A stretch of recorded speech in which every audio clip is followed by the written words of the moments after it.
अस्सलाम वालेकुम गाइस की हाल चाल है। उम्मीद करें तुसां ठीक ते असां भी तुहाडी दुआवां दे नाल ठीक हैं। यार तुहाडे टिकटॉक ते अगर फॉलोवर नहीं है ना, इस चीज़ की तुसां बिल्कुल भी टेंशन कोई नहीं लवनी। यार आने वाले वक्त टिकटॉक मोनीटाइज होंदी पई, इस चीज़ के बारे तुसां सुना उसी ठीक हो गया। तुहाडे फॉलोवर कोई नहीं तो उहदे वास्ते असां तुहाडे ताबेदार हैं ठीक है। असां तुहाडे फॉलोवर वधाउण दी कोशिश करवेसूं।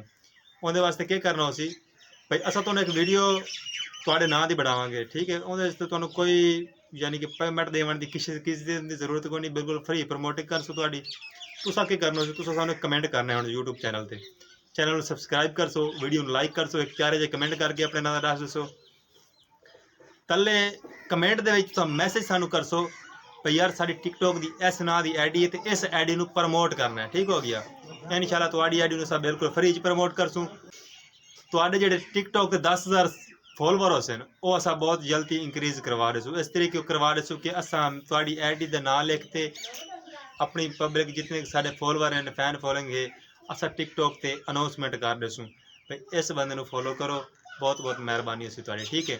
तो तुहाडी आईडी दी बिल्कुल फ्री च प्रमोटिंग करा दे सूँ।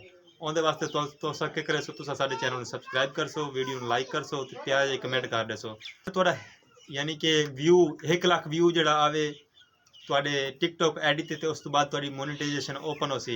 उहदी भी तुसां टेंशन नहीं लवनी, बेफिक्र हो जाना है। क्योंकि जो असां फॉलोवर नू आखना है कि यार इस बंदे दी आईडी ते विजिट करो, जो साडा फैन या फॉलोइंग वाला बंदा जासी तुहाडी आईडी ते विजिट करसी वो तुहानू व्यू भी नाल मिलसी ते एक फैन भी नाल मिलसी ठीक हो गया।